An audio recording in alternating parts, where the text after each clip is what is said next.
Hi hello DSC warriors. Notification వచ్చిన తర్వాత చదివేవాడు అభ్యర్థి మాత్రమే. కానీ నోటిఫికేషన్ రాకముందు సిద్ధంగా ఉండేవాడు విజేత. ఈరోజు తెలంగాణ డిఎస్సి అభ్యర్థుల పరిస్థితి ఎలా ఉందంటే అంత గందరగోళంగా ఉంది. అన్ని నోటిఫికేషన్లు వస్తున్నాయి. కానిస్టేబుల్ వస్తుంది, ఎస్ఐ వస్తుంది, డైట్ లెక్చరరు, తర్వాత డిఎల్, జేఎల్, మరి గ్రూప్స్ అన్నీ వన్ బై వన్ వస్తున్నాయి. కానీ ఒక తెలంగాణ డిఎస్సి గురించి మాత్రం ఎక్కడ కూడా ప్రస్తావన లేదు. కొంతమంది 2027లో మధ్యలో వస్తుందని, కొంతమంది 28 ఎండింగ్‌లో వస్తుందని, మరికొంతమంది ఎలక్షన్ ముందర వేసి వెళ్తాడని, ఇలా రకరకాల ప్రిడిక్షన్‌లు, రకరకాల విశ్లేషణలతో అంత గందరగోళ పరిస్థితి ఉంది కదా! ఈరోజు మీరు కూడా తెలంగాణలో వచ్చే 2027 డీఎస్సీ నోటిఫికేషన్ కోసం ఎదురు చూస్తున్నారా? ఈ నోటిఫికేషన్ వచ్చిన తర్వాత డీఎస్సీ ప్రిపరేషన్ ప్రారంభించాలని కోరుకుంటున్నారా? లేదా నోటిఫికేషన్ రాకంటే ముందే సిద్ధంగా ఉండాలని అనుకుంటున్నారా? ఈరోజు ఈ వీడియోని స్కిప్ చేయకుండా లాస్ట్ వరకు చూడండి. మీకు ఈ గందరగోళం వెళ్ళి ఒక ప్రశాంతమైన వాతావరణం వస్తుంది. ఒక కన్క్లూజన్ వస్తుంది. ఓకే. ఫస్ట్ చూడండి, ఈరోజు నేను కేవలం డీఎస్సీ ప్రిపరేషన్ మాత్రమే కాదు, నోటిఫికేషన్ రాకముందే ఎలా సిద్ధంగా ఉండాలి, ఎలా చదవాలి, ఏ మిస్టేక్స్ చేయకూడదు, అన్నిటి గురించి ఈరోజు వివరంగా మీకు చెప్తాను. కాబట్టి వీడియోని స్కిప్ చేయకుండా లాస్ట్ వరకు చూడండి. ఓకేనా? రైట్. ముందుగా డిఎస్సి ముందుగా ఏపీ డిఎస్సి గురించి మాట్లాడుకుందాం. ఏపీలో డిఎస్సి చూడండి, మరో డిఎస్సి ప్రకటన వచ్చేసింది. అంటే మరో డిఎస్సి అంటే ఏంది? రెండవ డిఎస్సి వస్తుంది. అంటే ప్రభుత్వం ఏర్పడినాక రెండో డిఎస్సి అక్కడ వేస్తామని చెప్పారు. ఎప్పుడు వేస్తారని? అక్టోబర్‌లో నోటిఫికేషన్ వేస్తామని, డిసెంబర్‌లో ఎండ్ చేస్తామని, అంటే పరీక్ష పెడతామని చెప్పారు. అంటే ఎంత టైం ఇచ్చినారు చూడండి, డ్యూరేషన్ 3 మంత్స్ ఇచ్చినారు. ముందే ప్రకటించారు కదా! కాబట్టి మరి ఏపీలో రెండోసారి డిఎస్సి ఇస్తున్నారు. కానీ మన తెలంగాణలో మొదటిసారి కూడా వేయలే. అప్పుడేమో పాత నోటిఫికేషన్‌ని రివైజ్ చేసి వేశారు. కాబట్టి కొత్త ప్రభుత్వం వేసినదైతే కాదు ఇది. కొద్దిగా పోస్టులు యాడ్ చేస్తారు కదా! మరి ఇక్కడ తెలంగాణలో కూడా భారీగా డిఎస్సి గురించి హోప్స్ ఉన్నాయి. ఓకేనా? మరి ఏపీలో డిఎస్సి వేస్తే అప్పుడు ఆటోమేటిక్‌గా మన దగ్గర ఆ విద్యార్థులు ప్రొటెస్ట్ చేస్తూనే ఉన్నారు. డిఎస్సిలు వేయండి, పోస్టులు చాలా ఖాళీ ఉన్నాయని చెప్పి. అప్పుడప్పుడు అక్కడక్కడ ధర్నాలు చేస్తూనే ఉన్నారు. కాబట్టి ఒకవేళ ఏపీలో డిఎస్సి వేస్తే, అక్టోబర్‌లో వేస్తే, మన దగ్గర ఖచ్చితంగా ఆ ఏపీ యొక్క డిఎస్సి యొక్క ప్రభావం మన తెలంగాణ పైన కూడా ఖచ్చితంగా ఉంటుంది. ఎందుకుంటుంది అంటే, మన సోదర రాష్ట్రం. అది రెండోసారి ఏస్తున్నారు. మన దగ్గర ఒకసారి కూడా వేయలే. చాలా ఖాళీలున్నాయి. నిరుద్యోగుల సంఖ్య రోజు రోజు పెరుగుతుంది. కాబట్టి దాని యొక్క ఇంపాక్ట్ ఇక్కడ ఉంటుంది. అప్పుడు ఇక్కడ కూడా ప్రొటెస్టులు చేస్తారు. ఇక్కడ కూడా ఆహ్, ర ప్రతిపక్ష పార్టీలు కూడా మద్దతు తెలుపుతాయి. కాబట్టి ప్రభుత్వం పైన ఒత్తిడి పెరుగుతది. ఆ సమయంలో గనుక ప్రభుత్వం గనుక ఆలోచన చేసి అనుకోకుండా డిసెంబర్ 9 రోజు ఒక నోటిఫికేషన్ ఇచ్చిందనుకోండి. డీఎస్సీ నోటిఫికేషన్ ఇచ్చింది. ఎన్నో కొన్ని పోస్టులతో. ఇచ్చి 90 రోజులు టైమ్ ఇచ్చింది ఎగ్జామ్ డ్యూరేషన్. మరి అప్పుడు మన పరిస్థితి ఏంది చూడండి. మనం ఆ డీఎస్సీలో నెగ్గుకు రాగలుగుతామా? అసలు మనం చదువు స్టార్ట్ చేసినామా? ఓకే. ఇది పడిందనుకోనండి, డిసెంబర్‌లో పడింది. ఒక 3 మంత్స్‌లో కంప్లీట్ అయిందనుకుంటే, మనం పరిస్థితి ఏంది? ఈ నోటిఫికేషన్ మనం చేతులెత్తేయాల్సిందే. ఎందుకంటే మనం ఇంకా స్టార్ట్ చేయలే. నోటిఫికేషన్ వస్తే చూసి స్టార్ట్ చేయాలని కోరుకుంటున్నాం కదా! కాబట్టి ఇది ఒక ఊహ మాత్రమే. కానీ ఇది జరుగుతదని మనం అనుకోలేం. ఓకేనా? ఇప్పుడు సరే, ఇది ఇట్లేగా ప్రభుత్వం పైన ఒత్తిడి పెరుగుతూ ఉంది. ఇలా బిల్డప్ అవుతుంది. కానీ ప్రభుత్వం డిసిషన్ తీసుకోలేదు అనుకుందాం. మరి నెక్స్ట్ ఎప్పుడు పడుతుంది? మరి ఎప్పుడు పడుతుంది డీఎస్ అంటే, చూడండి, మనకు జనాభా లెక్కలో 2027 జనాభా లెక్కల ప్రకారం మార్చి వరకు ప్రభుత్వ అధికారులను ట్రాన్స్‌ఫర్ చేయొద్దు, ప్రమోషన్ ఇవ్వొద్దని ఒక ఏముంది, ఒక జీవో పాస్ చేయబడింది. ఎందుకంటే జనాభా లెక్కల్లో ఆల్రెడీ ఒకసారి జనగణ జనగణనలో పాల్గొన్న ప్రభుత్వ ఉద్యోగులు కావచ్చు, ఇంకెవరైనా గానీ మళ్ళీ ప్లేస్ చేంజ్ అవుతుంది. ప్రమోషన్ వస్తే వేరే జిల్లాకెళ్తారు కాబట్టి వీళ్ళను ట్రాన్స్‌ఫర్ గానీ, ప్రమోషన్ గానీ ఇవ్వొద్దని చెప్పారు. కాబట్టి అది మార్చి 31 వరకు ఉంటుంది. మార్చి 31 అయిపోయిన తర్వాత ఏప్రిల్‌లో ఈ జీవోని రద్దు చేసినారనుకోండి, అప్పుడు ఆటోమేటిక్‌గా ఈ ఉపాధ్యాయుల నుంచి గానీ, అన్ని సంఘాల నుంచి ఏమొస్తుందంటే జీహెచ్ఎంలో ప్రమోషన్ చేయమని వస్తుంది. ఎందుకంటే జీహెచ్ఎంలో ప్రమోషను 2 ఇయర్స్ అయిపోయింది. అప్పటికల్లా దాదాపు 3 ఇయర్స్ అవుతుంది కాబట్టి చాలా జీహెచ్ఎంలు ఖాళీలున్నాయి. చాలా ఎంఈఓ పోస్టులు ఖాళీలున్నాయి. అప్పుడు ఈ జీహెచ్ఎంలు ప్రమోషన్‌లు కావాలని చెప్పి ఇక్కడి నుంచి కూడా ప్రభుత్వం మీద ఒత్తిడొస్తుంది. అప్పుడు ప్రభుత్వం గనక ఇవ్వాలనుకుంటే జీహెచ్ఎంలు ప్రమోషన్‌లు ఇస్తే అప్పుడు స్కూల్ అసిస్టెంట్‌లు చాలా ఖాళీ అవుతుంది. స్కూల్ అసిస్టెంట్‌లు గనుక ఖాళీ అవుతే ఆటోమేటిక్‌గా ఎగ్జిట్‌లు గూడా ఖాళీ అవుతాయి. అంటే ఇట్లా ఒక one by one, step by step జరుగుతది.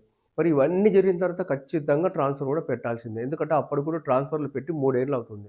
24లో పెట్టినారు. కాబట్టి ట్రాన్స్‌ఫర్‌లు పెట్టిరనుకో అప్పుడు మొత్తం ఇంటీరియర్‌లో ఖాళీ ఓన్లీ టౌన్‌ల దగ్గర ఫిలప్ అవుతది. కాబట్టి అప్పుడు డీఎస్సీ వేయాలని డిసైడ్ అయితే ఎప్పుడో జూలై ఆ టైంలో అన్ని ఖాళీలను సేకరించి అంతవరకు చాలా వేకెన్సీస్ కూడా ఉన్నాయి. నిరంతరం ప్రతి సంవత్సరం, ప్రతి నెల ఏమో రిటైర్మెంట్‌లు కూడా అవుతున్నాయి. కాబట్టి ఇవన్నీ సంఖ్యను దృష్టిలో పెట్టుకొని ఆ స్కూల్‌లో ఇప్పుడు కూడా సబ్జెక్ట్ టీచర్లు లేక సర్దుబాటు చేస్తున్నారు. పై అధికారులు చాలా తలపట్టుకుంటున్నారు. ఎట్లా సర్దుబాటు చేయాలా? ఇవన్నీ ముందుంచుకొని ప్రభుత్వం గనుక సమీక్షించి ఎన్నో కొన్ని పోస్టులు 2027 ఆగస్టులో వేసిందనుకోండి. ఆగస్ట్‌లో వేసి ఒక 90 డేస్ టైం 3 నెలలు టైం ఇచ్చిందనుకోండి. మరి ఆ డీఎస్ కూడా మనము రెడీగా ఉండి ఆ డీఎస్ అయినా మనం కొట్టగలుగుతామా? మనం సిలబస్ స్టార్ట్ జేసినామా? అసలు ప్రిపరేషన్ స్టార్ట్ జేసినామా? మరి ఆ డీఎస్ అన్నా ఖచ్చితంగా కొడతాం. అంటే ఆ డీఎస్ కూడా ఆగస్ట్‌లో వేశారనుకుంటే ఈ నెల ఆగస్ట్ గదా! ఇంకెంత ఉంది? 11 నెలలుంది. ఈ నెల ఇట్లా అయిపోతాయి. మరి 11 నెలలప్పుడు నోటిఫికేషన్ వేస్తే గూడా దాంట్లో మనం జాబ్ కొట్టగలుగుతామా? ఎందుకంటే మనం ఇంకా నోటిఫికేషన్ పడలేదని జెప్పి ప్రిపరేషన్ స్టార్ట్ చేయలే కదా! సరే అది కూడా పడకపోవచ్చు అనుకుందాం. ఇప్పుడు 2027 ఆగస్టు కూడా పడలేదనుకోనండి. ఆ తర్వాత ఆగస్టు 2027 డిసెంబర్ వరకు వెళ్తే మన ప్రభుత్వం ఏర్పడి 4 సంవత్సరాలు అయిపోతుంది. కాబట్టి 4 సంవత్సరాలు అవుతుంది కాబట్టి ఖచ్చితంగా అట్లా ప్రభుత్వ అధికారులు ఫోర్స్ చేస్తారు. ప్రమోషన్‌లని, ట్రాన్స్‌ఫర్‌లని తర్వాత ఇలా ఉంటాయి. తర్వాత నిరుద్యోగుల దిక్కు అవతల ఏపీలో వేసిండు, కండక్ట్ చేసిండు, మళ్ళీ నియామకాలు కూడా చేస్తుందని చెప్పి వీళ్ళ దిక్కు. ఈ ఒత్తిడిలో ఒకవేళ ప్రభుత్వం డిసెంబర్‌లో వేసిందనుకోండి 27 డిసెంబర్‌లో మరి అప్పటికన్నా మనం రెడీగా ఉండాలి కదా! మరి నోటిఫికేషన్ చూసినాకనే ప్రిపేర్ అయిదాం అనుకుంటే ఎట్లా? అలాగే ఇంకొక చిన్నది ఇదేంటంటే చాలామంది రాజకీయ నాయకులు చెప్తున్నది ఏందంటే 2027 డిసెంబర్ కల్లా 4 ఇయర్స్ కంప్లీట్ అవుతుంది కాబట్టి, ఒకవేళ ప్రభుత్వం ముందస్తు ఎన్నికలకు పోతే, అంటే ఇది రాజకీయ నాయకుల యొక్క విశ్లేషణ మాత్రమే. నా అభిప్రాయం కాదు. ఎందుకంటే ఇంతవరకు గతంలో బాగా పరిపాలన చేసినప్పుడు చంద్రబాబు నాయుడు కూడా ముందస్తు వెళ్ళాడు. అలాగే మనం ఫస్ట్ టర్మ్‌లో కేసీఆర్ కూడా ఎవ్వరు ఊహించలేదు. మంచిగా పరిపాలన ఉన్న సమయంలో సడెన్‌గా ప్రతిపక్షాలు రెడీ కాకముందే ముందస్తుకు వెళ్ళాడు. కాబట్టి ముందస్తు వస్తదని చెప్పలేము. అట్లా అని మనము ఓహ్! వస్తదని చెప్పలేము. రాదని కూడా చెప్పలేము. ఇదొక చిన్న ఆశ. ఒకవేళ ముందస్తుకు పోతే అప్పుడేమవుతుందంటే దబదబా ఆ రిక్రూట్‌మెంట్‌లు వేసి ఫిలప్ చేయొచ్చు. కాబట్టి ఇది కూడా గుర్తుంచుకోవాలి మైండ్‌లో. ఓకే. ఇవన్నీ కాదు. ఆగస్ట్ 26 డిసెంబర్ పడలేదు. 27 మొత్తం పడలేదనుకుందాం. 28 జనవరిలో పడిందనుకుందాం. మామూలుగా నార్మల్‌గా. అందరూ ఏమనుకుంటారంటే ఎలక్షన్ ముందర భారీ పోస్టులు వేసి, జంబో డేస్ వేసి ఆ నోటిఫికేషన్ వచ్చే వాళ్ళ మీద ఏసిపోతాడని అనుకుంటారు. కానీ అలా ఉండదు. నోటిఫికేషన్ గనుక వేస్తే ఖచ్చితంగా 90 డేస్‌లోనే రిక్రూట్‌మెంట్ చేస్తాడు. నోటిఫికేషన్ మొత్తం ప్రాసెస్ కంప్లీట్ చేసి ఎలక్షన్స్‌కి వెళ్తాడు. ఓకే. ఇది మాత్రం పక్కా. కాబట్టి మనం మరి చూడండి ఇవన్నీ చూసుకుంటూ వెళ్తే ఇప్పుడెప్పుడో ఉదాహరణకు 28లో జనవరిలో పడిందనుకోండి. మరి ఆ రోజు నోటిఫికేషన్‌కి మనం సిద్ధంగా ఉన్నామా? అంటే ఈ రోజు నుంచి లెక్కిస్తే ఆ రోజు వరకు 28 జనవరి వరకు 16 నెలలుంది. 16 నెలల్లో ఒక 2 నెలలు మనం పెళ్ళిళ్ళని రకరకాల కార్యక్రమాలను తీసేస్తే 14 నెలలుంటుంది. మరి 14 నెలలప్పుడు నోటిఫికేషన్ పడితే కూడా మనం రెడీగా ఉన్నామా? ఇంకా నోటిఫికేషన్ కోసం ఎదురు చూసుకుంటూ ఉన్నామా? ఒకసారి ఆలోచన చేసుకోండి. మరి 2028లో పడ్డప్పుడు కూడా మనం సిద్ధంగా ఉండాలి. మనం 2024లో చూసినాం. నోటిఫికేషన్ కోసం కొన్నేళ్ళు చూశారు. నోటిఫికేషన్ వచ్చినాక టైం సరిపోదని చెప్పి ధర్నాలకు ఎక్కినాం మనం. కాబట్టి ఇవన్నీ ముందు ఆలోచన చేసుకోవాలి. అలాగే తెలంగాణలో డీఎస్సీ చరిత్ర చూస్తే చూడండి. తెలంగాణ 2014లో వస్తే ఈ 2026 వరకు రెండే సార్లు డీఎస్సీ పడింది. ఒకటి 2018లో పడింది. తర్వాత 2024లో పడింది. 2024లో మీకు తెలుసు 11,000 సంథింగ్ పడింది. మొత్తం కలిస్తే 12 ఏళ్ల లోపల చూడండి రెండే నోటిఫికేషన్ పడింది. మొత్తం కలిసి ఒక 22 వేల పోస్టులు మాత్రమే ఫిలప్ చేశారు. కానీ ప్రతి సంవత్సరం దాదాపుగా 5,000-6,000 వరకు రిక్రూట్‌మెంట్‌లు జరుగుతున్నాయి. అంటే పోస్టులు చాలా వరకు ఖాళీ ఉన్నాయని తెలుస్తుంది. కానీ ఇదంతా ప్రభుత్వ పాలసీ మ్యాటర్. ఎందుకంటే ఎన్ని ఫిలప్ చేయాలి? ఎన్ని లేదు, డైరెక్ట్ ఎన్ని ఇవ్వాలి, ప్రమోషన్లు ఎన్ని ఇవ్వాలి, ఆ విధంగా చేస్తది కాబట్టి ఎన్ని కాళ్ళు ఉంటే అన్ని పడతాయని కూడా మనము గుర్తుంచుకోవద్దు. ఎందుకంటే చాలామంది ఇన్ని కాలులు అయితే అన్ని కాళ్ళు అయితే అన్నీ పడతాయని చెప్తారు. ఎక్కువ పడతాయి కాబట్టి మనం నిదానంగా చదువుదాం అనే వాళ్ళు కూడా ఉంటారు. కాబట్టి ఖాళీలు ఎన్నుంటే అన్ని పోస్టులేం పడవు. ప్రభుత్వం తీసుకునే డిసిజన్ బట్టి ఉంటదనమాట. ఓకేనా? అలాగే అని ఆలోచన చేస్తున్నా. నోటిఫికేషన్ పడిందా అప్పుడే? నోటిఫికేషన్ పడ్డప్పుడు కదా అని ఆలోచన చేస్తున్నా. కొంతమంది నేను డీఎస్‌కి ప్రిపేర్ అవుతున్నారా అంటే, ఇప్పుడు పడుతుందా? డీఎస్ ఎప్పుడు? నోటిఫికేషన్ పడినప్పుడు చూద్దాం. అంటే నోటిఫికేషన్ చూసి ప్రిపరేషన్ స్టార్ట్ చేస్తారనమాట. అంటే నోటిఫికేషన్ చూసి స్టార్ట్ చేస్తే నోటిఫికేషన్ ఎప్పుడేసినా కూడా ఒకవేళ 2028లో ఏస్తే కూడా ఈ రోజు నుంచి అప్పటి వరకు 14 నెలలు ఉందనుకుంటే, 2 నెలలు మనం టైమ్ పాస్ అక్కడిక్కడ తీసేస్తే 14 నెలల్లో ఇప్పుడున్న సిలబస్‌ని కంప్లీట్ చేస్తామా? మరి ఆల్రెడీ ఇప్పటికే ప్రిపరేషన్‌లో ఉండి 2024లో త్రుటిలో మిస్ అయిన వాళ్ళు లైబ్రరీలలో, స్టడీ హాల్‌లలో భయంకరంగా కుస్తీ పడుతున్నటువంటి వాళ్ళతో పాటు మనం ఎలా పోటీ పడతాం? ఓకేనా? అదే ఆలోచన చేసుకోవాలా. ఇంకోటి నోటిఫికేషన్ పడ్డ రోజు ప్రిపరేషన్స్ చేస్తామంటే అలా లక్షలాది మంది ఉంటారు. నోటిఫికేషన్ కోసం ఎదురు చూసేవాళ్ళు లక్షల మంది ఉంటారు. ఒకే రోజు నోటిఫికేషన్ పడ్డప్పుడు పుస్తకాలు తెచ్చుకొని యూట్యూబ్ ఛానెల్‌లో సెర్చ్ చేసుకుంటూ రకరకాల టైమ్ టేబుల్ పెట్టుకొని స్టార్ట్ చేస్తారు. కానీ ఖచ్చితంగా ఈసారి నోటిఫికేషన్ వేస్తే 90 రోజులు మాత్రమే ఇస్తారు. 3 నెలలు టైం ఇస్తారు. ఎందుకంటే ఏపీలో క్లియర్‌గా అక్టోబర్‌లో ఇచ్చి డిసెంబర్ కంప్లీట్ అంటున్నారు.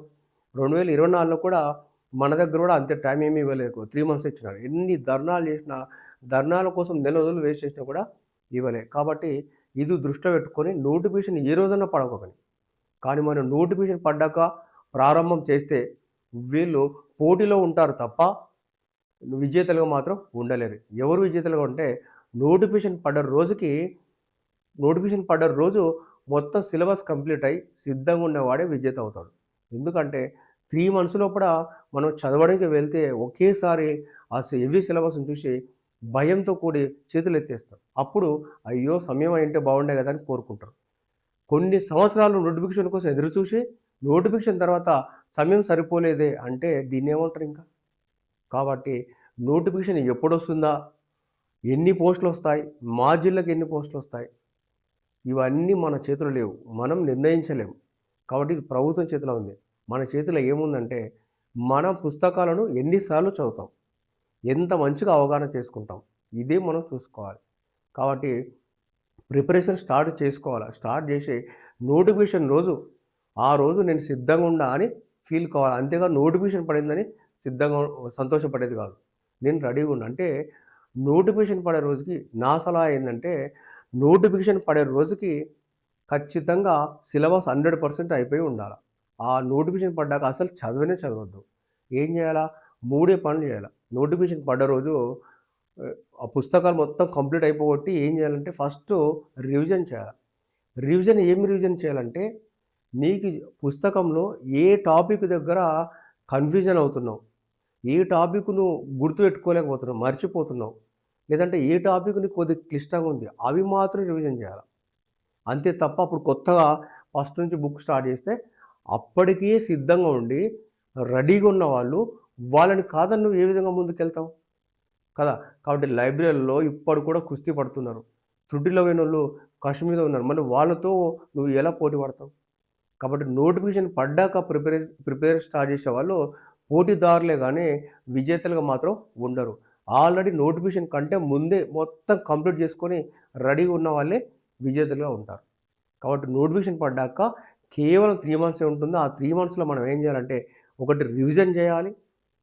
ఏదేది మనం వీక్ ఉన్నాం, ఏదేది మనం కన్‌ఫ్యూజ్ అవుతున్నాం, ఏదేది మనం ఆహ్, ఇబ్బంది పడుతున్నాం దాన్ని మాత్రం రివిజన్ చేయాలి. తర్వాత ప్రాక్టీస్ చేయాలి. మంచి బ్రాండెడ్ పుస్తకం కొనుక్కొని పదే పదే ప్రాక్టీస్ చేయాలి. ప్రాక్టీస్ చేస్తే నీకు ఎక్కడెక్కడ బిట్స్ చేసేటప్పుడు పోతున్నాయో కరెక్ట్ ఆ బిట్ ఉన్న ప్యాసేజ్ తీసుకొని, ఆ పేజ్ తీసుకొని ఎందుకు పోతుందని చెప్పి ఆ చుట్టుముట్టు క్షుణ్ణంగా పరిశీలన చేసి అలా ఎక్కువ ప్రాక్టీస్ చేయాలి. ఎన్ని ఎక్కువ ప్రాక్టీస్ చేస్తే అంత పర్ఫెక్ట్ వస్తది. అంత ఎగ్జామ్‌లో తప్పులు పోవు. సేమ్ టైమ్ ప్రాక్టీస్ చేస్తూ, రివిజన్ చేస్తూ అసలనేదేంటంటే మాక్ టెస్ట్‌లు ఎవరైనా కండక్ట్ చేస్తుంటే ఆన్‌లైన్‌లో మనం అమౌంట్ కట్టి గాని మాక్ టెస్ట్‌లు చేస్తూ ఉండాలి. అలా చేస్తుంటే ఏమవుతుందంటే నువ్వు ఎగ్జామ్‌లో ఎన్ని తప్పులు పోతున్నావు, ఆ తప్పులను నెక్స్ట్ ఎగ్జామ్‌లో పోకుండా చూసుకుంటావు. అలా 10 ఎగ్జామ్ రాసినావనుకో నెక్స్ట్ 11 ఎగ్జామ్‌కి ఖచ్చితంగా పర్ఫెక్ట్‌గా వెళ్తావు. అంటే ప్రాక్టీస్ చేసి చేసి వెళ్తావు. ఇదంతా చేయడానికి 3 మంత్స్ సరిపోతుంది. ఉదాహరణకు బాయ్స్ అని తీసుకుంటే కాంటెంట్‌కి ఒక నెల పడుతుంది. ఎందుకంటే ఓన్లీ మల్టిపుల్ చాయిస్ ప్రాక్టీస్ చేసుకుంటూ, పుస్తకంలో ఎక్కడెక్కడ తప్పు చూసుకుంటూ ఒక నెల పడుతుంది.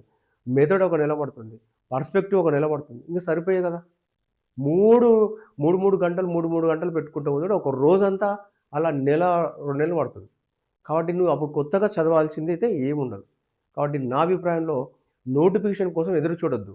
నోటిఫికేషన్ రోజు సిద్ధంగా ఉండాలి. అంటే నోటిఫికేషన్ రోజే నీ ఎగ్జామ్ డేట్ అని ఇప్పటి నుంచి సిద్ధమవుతేనే జాబ్ వస్తుంది. లేదా నోటిఫికేషన్ వచ్చినాక స్టార్ట్ చేద్దాం. నా జిల్లాకి ఎన్నొస్తాయి? వస్తే నా కేటగిరీలో వస్తదా? లేడీస్ కోటాలో వస్తుందా? ఈ లెక్కలేసుకుంటూ ఉంటే అది మన చేతుల్లో లేదు. కాబట్టి ప్రభుత్వ నిర్ణయాలను మనము ఊహించలేము. కాబట్టి మన దగ్గర మనకు జాబ్ కావాలి. మన లక్ష్యం టీచర్ జాబ్ అనుకో. అప్పుడు నువ్వు కుటుంబం కోసం కష్టపడతావా? నీ కుటుంబం తర్వాత నీ కోసం నీ కల నెరవేర్చుకోవడం కష్టపడతావా? ఉపాధ్యాయ వృత్తి నీకు ఎందుకు ఇష్టము? ఇవన్నీ ఏదైనా కారణం ఉండవచ్చు. కానీ నీకు ఉద్యోగం కావాలి, నీ కుటుంబం బాగుండాలంటే ఏం చేయాలి? ముందే ఇప్పటి నుంచి ప్రిపరేషన్ స్టార్ట్ చేయాలి. మొత్తం సిద్ధమైన తర్వాతనే నువ్వు నోటిఫికేషన్ పడితే అప్పుడు హ్యాపీ ఉంటది. నోటిఫికేషన్ పడే రోజు పుస్తకాలు చదివేది కంప్లీట్ అయి ఉండాలి. అలా అయితేనే ఇప్పుడున్న నోటిఫికేషన్ ఖచ్చితంగా 90 రోజులకు మించి ఎక్కువ ఇవ్వరు. మహా అంటే ఒక 15 రోజులు, 20 రోజులు వేస్తారు. ఒక మెరుపు తీగ వలె నోటిఫికేషన్ వచ్చింది ఆలస్యం ఇలా 3 మంత్స్ కళ్ళు మూసుకుంటే అయిపోతది. ఎగ్జామ్ రాస్తాం. రిక్రూట్‌మెంట్ కూడా అయిపోతది. కళ్ళెదురుగా జరిగిపోతుంది. దీనికి ఎగ్జాంపుల్ 2024 ఎప్పుడొచ్చింది? ఎప్పుడు రాసినామో? ఎప్పుడు పోస్టింగ్ ఇచ్చినారో స్పీడ్‌గా అయిపోయింది. కాబట్టి ఇది దృష్టిలో పెట్టుకొని నోటిఫికేషన్ ఎప్పుడన్నా రాని. నీకు కావాలి జాబు. ఎన్ని పోస్టులు కావాలి నీకు? ఒకటి చాలు. 10,000 అన్నా పడని, 20,000 ఎన్నన్నా పడని. జంబో పడాలి అవసరమే లేదు. నీకు ఒక పోస్ట్ కావాలి. కాబట్టి ఎప్పుడన్నా నోటిఫికేషన్ అయినా నువ్వు సిద్ధంగా ఉండాలి. నీ ప్రిపరేషన్ కంప్లీట్ అయ్యి ఉండాలి. ఒక్కసారి చదువుతావా? 10 సార్లు చదువుతావా? ఎన్ని సార్లైనా చదువు గానీ నీ సిద్ధంగా ఉండి ఉండాలి. అంతేగాని నోటిఫికేషన్ ఎప్పుడొస్తే అప్పుడు నోటిఫికేషన్ చూసి ప్రిపేర్ అయ్యే వాళ్ళు లక్షల్లో ఉంటారు. నీవు కూడా దాంట్లో పోటీదారే ఉంటావు తప్ప ఏమీ చేయలేవు. ఎందుకంటే ఆల్రెడీ 50% చదువుతూ ఉన్నారు. ప్రాక్టీస్ చేస్తున్నారు. ప్రాక్టీస్ బుక్స్ కోసం సెర్చ్ చేస్తున్నారు. వీళ్ళతో నువ్వు ఏ రకంగా పోరాడలేవు. కాబట్టి నోటిఫికేషన్ ఎప్పుడన్నా రాని, ఎన్ని పోస్టులన్నా రాని, ఏ జిల్లాకైనా రాని అవన్నీ పట్టించుకోవద్దు. నువ్వు ప్రిపరేషన్ స్టార్ట్ చెయ్యి. ఖచ్చితంగా పోస్టులు పడతాయి. ఎందుకంటే రిక్రూట్‌మెంట్‌లు కొనసాగుతున్నాయి. చాలామందికి ప్రమోషన్‌ల ఛానల్ ద్వారా ముందుకెళ్ళిపోతుంటారు. కొంతమంది వేరే జాబ్‌లో కూడా షిఫ్ట్ అవుతుంటారు. కాబట్టి జనాభా పెరుగుతూనే ఉంటుంది. ఇదంతా నిరంతర ప్రాసెస్. ఎప్పటికి పోస్టులు పడుతూనే ఉంటాయి. పడవనేది మ్యాటర్ కాదు. ఇంకోటి ఎలక్షన్ ముందు కాబట్టి ఖచ్చితంగా కొన్ని పోస్టులు ఎక్కువనే పడతాయి. ఖచ్చితంగా పడతది. కాబట్టి పడతదనుకోని చదవాలా. అనుకోకుండా మన పోస్టులు రాలేదంటే ఏమి కాదు. మళ్ళా ఒక సంవత్సరానికో, 2 ఏళ్లకో ఖచ్చితంగా ఇంకో నోటిఫికేషన్ ఇంకో దాంట్లోనే వస్తది. ఎగ్జిట్ రానోనికి స్కూల్ అసిస్టెంట్ వస్తది. మళ్ళసారి స్కూల్ అసిస్టెంట్ రానోనికి జైలొస్తది. కాబట్టి ఇది చాలా దీన్ని దృష్టిలో పెట్టుకొని చదవాల. చాలామంది చూస్తున్నారు కానిస్టేబుల్ రాలేదని బాధపడుతుంటారు. తర్వాత ఎస్ఐ వచ్చుంటుంది. ఎస్ఐ రాలేదని బాధపడ్డ వాళ్ళు గ్రూప్స్‌లో డీఎస్‌పీ అయిన వాళ్ళు ఉంటారు. కాబట్టి ఫస్ట్ ప్రిపరేషన్ స్టార్ట్ చేయాలన్నమాట. మరి ఈ ప్రిపరేషన్ కూడా ఎలా చేయాలా ఒకసారి చూడండి. ఇంకో విషయం ఏందంటే చాలామంది సిలబస్ మారుతది గదా! ఎట్లా సార్? పెద్ద తెలిసిన వాళ్ళు నాకు ఏమంటారంటే ఇప్పుడు డీఎస్సీ మరి నేను ఏ సిలబస్ చదవాలా? సిలబస్ మారుతుందని నీకు ఎక్కడైనా ప్రభుత్వం క్లియర్‌గా చెప్పిందా? ఎక్కడ చెప్పలే. ఏదో పేపర్‌లో అప్పుడప్పుడు సిలబస్ మార్చాలన్న విషయాన్ని పట్టుకొని ఇది గూడా ఉన్నది. సిలబస్ ఎక్కడ మారదు. ఎందుకు మారదంటే సిలబస్ ఒకటేసారి ఒకటో తరగతి నుంచి 10వ తరగతికి ఒకటేసారి మార్చడు. ఫస్ట్ ఒకటో తరగతి నుంచి ఫిఫ్త్ వరకు మారుస్తాడు. తర్వాత 1 ఇయర్ సిక్స్త్, తర్వాత సెవెంత్, తర్వాత ఎయిత్, నైన్త్ ఇట్లా ఒక్కొక్కటి అప్‌గ్రేడ్ చేసుకుంటా వస్తాడు. ఓకే. అలా కాదు 6-10 ఒకటేసారి మార్చిండే అనుకుందాం. కానీ నోటిఫికేషన్ పడే లోపల ఒక 2 ఇయర్స్ అయిపోయి ఉండాల కొత్త సిలబస్. అప్పుడు మాత్రం ఇస్తాడు. కాబట్టి పాత సిలబస్ కనీసము 3 ఏళ్ల వరకు ఇవ్వడానికి గతంలో ఆస్కారం ఉండే. కాబట్టి ఈ 28లో పడే నోటిఫికేషన్‌కి మాత్రం 100% పాత సిలబస్సే పెడతాడు. అసలు ఇది సిలబస్ మారుతదనేది మైండ్ నుంచి తొలగించుకోవాలి మనం. ఇది అనవసరమైన అనుమానం పెట్టుకొని ప్రిపరేషన్ స్టార్ట్ చేయకుండా ఉంటే మీరు ఇంకా నోటిఫికేషన్ కోసం ఎదురు చూస్తూనే ఉంటారు. మధ్యలో వేరే వాళ్ళు పోస్ట్‌లేసుకొని వెళ్తారు. కాబట్టి ఆ సిలబస్ చేంజ్ అనేది మనసు నుంచి ఎదురు చూడొద్దు. నోటిఫికేషన్ రోజు రెడీగా ఉండాల. హమ్మయ్య! నాకు నోటిఫికేషన్ పడింది అని. ఆ రోజు కేవలం నువ్వు రివిజన్, ప్రాక్టీస్, మాక్ టెస్ట్ ఇదే ఉండాల తప్ప పుస్తకాలను చదివేది పెట్టుకోకూడదు. అప్పటికే నువ్వు ఎన్ని సార్లు చదువుతావో అన్ని సార్లు చదవాలి. చదవడము ఎన్నిసార్లు చదవడము, ఎంత ప్రాక్టీస్ చేయడం మన చేతిలో ఉంది. మన చేతిలో ఉన్నింది స్టార్ట్ చేయకుండా నోటిఫికేషన్ ఎప్పుడు వేస్తాడు? ఎన్ని పోస్టులు ఏస్తాడు? అంటే ఇతరుల చేతిలో ఉన్న దాని మీద ఆలోచన చేస్తున్నాం. మనకు జాబ్ కావాలి. అంటే మనం ఏం చేయాలి? ఖచ్చితంగా మన సైడ్ నుంచే సిలబస్‌ని పూర్తిగా చదువుకొని అన్ని రకాలుగా, అన్ని కోణాల్లో చూసి రెడీగా ఉండాలి. ఎప్పుడన్నా నోటిఫికేషన్ ఎయ్యకోకుండా. రేపు డిసెంబర్‌లో ఎయ్యని, లేదంటే నెక్స్ట్ ఆగస్ట్‌లో వేయని, లేదంటే 28లో ఎయ్యని. 28లో వేస్తే కూడా ఈ రోజు నుంచి ప్రిపరేషన్ చేస్తే కూడా చాలా టఫ్ ఉంటుంది. ఎందుకంటే సిలబస్ హెవీగా ఉంది, డ్రైగా ఉంది. అంటే 28లో ఏస్తే కూడా 14 నెలలు, 15 నెలలు అంటే మ చాలా తక్కువ సమయమే. అంత సిలబస్ ఉంది. ఎడ్జిట్‌కైతే మామూలు సిలబస్ లేదు. ఇదొక సివిల్స్ లాగా ఉంది. తెలంగాణ సివిల్స్ అనొచ్చు. ఎడ్జిట్ గాని, స్కూల్ అసిస్టెంట్ గాని. డీఎస్ అంటే తెలంగాణ సివిల్స్‌తో ఈక్వల్ ఉంటుంది. మరి అంత సిలబస్ ఉన్నప్పుడు 28లోనే పడతదని అనుకుందాం. ఈ రోజు నుంచి స్టార్ట్ చేస్తే కూడా నువ్వు మళ్ళీ అప్పుడు రీచ్ కాలేవు. కాబట్టి 28లో అనుకోని ప్రిపరేషన్ అయితావా? రేపు డిసెంబర్ అనుకోని అయితావా? నువ్వు ఎప్పుడైనా కానీ నోటిఫికేషన్ రోజుకి నీ సిలబస్ కంప్లీట్ అయ్యి ఉండాల. ఆ విధంగా ప్రిపరేషన్ కావాలి. మన సైడ్ నుంచి 100% పర్ఫెక్ట్ ఉంటే నోటిఫికేషన్ ఎప్పుడు పడినా జాబ్ వస్తది. కానీ నోటిఫికేషన్ పడ్డాక చూద్దామన్న వాళ్ళు ఎప్పుడు కూడా జాబ్ కొట్టలేరు. ఇప్పుడున్న కాంపిటీషన్‌లో. ఓ దిక్కు కరెంట్ అఫైర్స్ హెవీ ఇస్తున్నాడు వాడు. జీకే సగం ఇస్తున్నాడు. కరెంట్ అఫైర్స్ ఒకప్పుడు 2 నెలలు, 3 నెలలు మహా అంటే బ్యాక్ 6 నెలలు చదివితే అయిపోయేది. ఇప్పుడు 2 ఇయర్స్ చదివినా కూడా చేయలేకపోతున్నాం. కాబట్టి కరెంట్ అఫైర్స్ నిరంతరం చదువుకుంటూ ఉండాలి. ఇంకా అలాగే ప్రిపరేషన్ టైంలో చూడండి, ఇప్పుడే స్టార్ట్ చేయండి. ప్రిపరేషన్ టైంలో కూడా ఒకరోజు 10 గంటలు చదివి బాగా ఇంకా తర్వాత 2 రోజులు, 3 రోజులు మధ్యలో గ్యాప్ వదిలేస్తే మనకు కాన్ఫిడెన్స్ పోతది. కాబట్టి రోజుకి ఒకరోజు 3 గంటలు చదివితే రోజు 3 చదువు. 4 చదివితే 4 చదువు. 5 చదివితే అదే చదువు. అంతేగాని ఒకరోజు ఎక్కువ చదివి ఒకరోజు గ్యాప్ ఇస్తే మనిషికి కాన్ఫిడెన్స్ పోతది. కాబట్టి దీన్ని ఈ మధ్యలో ఎక్కువ వాడేది సోషల్ మీడియాలో కన్సిస్టెన్సీ అంటారు. ఎక్కువ వాడుతుర్రు వాడు. కాబట్టి కన్సిస్టెన్సీ చాలా ఇంపార్టెంట్. ప్రతిరోజు సగటున ఒక 5 గంటలు పెట్టుకో. 5 గంటలు చదువు. లాస్ట్ వరకు పోతే నీకు కాన్ఫిడెన్స్ వేరుంటుంది. అంతేగాని పరిగెత్తి ఒక దగ్గర ఆగి మళ్ళీ పరిగెత్తే అలా ఉండదు. కాబట్టి కన్సిస్టెన్సీ అనేది ఖచ్చితంగా మెయింటైన్ చేస్తే జాబ్ పక్కా వస్తుంది. ఎగ్జాంపుల్ చూడండి. ఒక 1000 లీటర్ల నీటిని తీసుకొని ఒక రాయి పైన ఒకేసారి పోస్తే ఆ రాయికి ఏమీ కాదు. 1000 లీటర్ల నీటి పరిమాణం 1000 లీటర్లు. ఒక రాయి పైన ఒకేసారి పోస్తే ఆ రాయికి ఏమీ కాదు. అదే 1000 లీటర్ల ట్యాంకు నుంచి ఒక్కొక్క చుక్క పడేటట్టు రాయి మీద పెడితే రాయి ఖచ్చితంగా పెద్ద హోలు పడుతుంది. పరిమాణం 1000 లీటర్లే, రాయి అదే. కానీ ఇక్కడేంది సమయం. రోజు ఒక చుక్క రోజు కొన్ని చుక్కలు పడేటట్టు చేసినాం. కానీ అప్పుడు ఆ రాయి బొర్ర పడిపోతుంది, సీల్చుకపోతుంది. పగిలి కూడా పోవచ్చు. కాబట్టి కన్సిస్టెన్సీ పవర్ అది. కాబట్టి కన్సిస్టెన్సీ అంటే రోజు సగటున ఒక 5 గంటలు పెట్టుకుంటావా, 3 పెట్టుకుంటావా అంతే కంటిన్యూ చేసుకుంటూ వెళ్ళి దగ్గరకొచ్చిన ఇష్టంతో చదవాల. ఎవరి కోసమో, మా కుటుంబం కోసమో కాదు. నీకు నిజంగా టీచర్ జాబ్ చేయాలని ఉందా? అంటే ఆ ఇష్టంతో చదవాలి. అప్పుడు ఇష్టంతో చదివితే ఈజీగా ఉంటుంది. అలాగే పుస్తకాన్ని ఏదో గబగబా పశువులు కదా చేనులో పడితే గడ్డిని మేసినట్టు, బరుకునట్టు అట్లా చదవొద్దు. చాలా అర్థవంతంగా కాన్సెప్ట్‌ని చదువుకుంటూ వెళ్ళాలి. కాన్సెప్ట్‌ని ఒక్కసారి చదివితే ఒక ప్రశ్నకు మాత్రం సమాధానం చేస్తావు. కానీ కాన్సెప్ట్‌ని అర్థం చేసుకొని చదివితే ఎన్ని రకాల కోణాలు వచ్చినా కూడా ప్రశ్నను సమాధానం చేస్తావు. కాబట్టి అర్థవంతంగా చదవాలి. ప్రతి చదివిన దానికి మల్టిపుల్ చాయిస్‌లు ప్రాక్టీస్ చేస్తూ వెళ్ళాలి. దీని కోసం ఎదురు చూడొద్దు. ఇప్పటి నుంచే ఈ రోజు నుంచే నేను స్టార్ట్ చేస్తా అని చెప్పి స్టార్ట్ చేయండి. మీరు గనక ఈ వీడియో విన్నాక ఎవరైనా నేను ఇప్పుడే స్టార్ట్ చేస్తాను అనే వాళ్ళుంటే కామెంట్ చేయండి. నేను ఇప్పుడే ప్రారంభిస్తున్నానని కామెంట్ చేయండి. అలాగే ఎవరైనా ఇప్పటికే సిద్ధంగా ఉంటే నేను ఆల్రెడీ సిద్ధంగా ఉన్నానని కూడా కామెంట్ చేయండి. ఓకేనా? ఓకే. ఏది ఏమైనా డీఎస్సీ ప్రిపరేషన్‌కి కనీసము 1½ ఇయర్ ఉండాలి.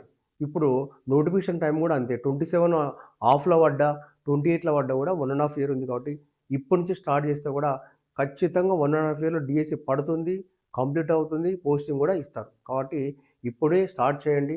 ఇంగా రెగ్యులర్‌గా చదువుకుంటూ వెళ్ళండి. ఓకేనా? రైట్. ఎవరైనా స్కూల్ అసిస్టెంట్ బయాలజీ ఉంటే నా యొక్క ఎస్ఎస్ బయాలజీ ఛానల్‌ని సబ్స్క్రైబ్ చేయండి. మరిన్ని ఇంట్రెస్ట్ వీడియోల కొరకు నా ఛానల్‌ని ఫాలో అవుతూ ఉండండి. ఓకేనా? Thanks for watching. మళ్ళీ నెక్స్ట్ క్లాస్‌లో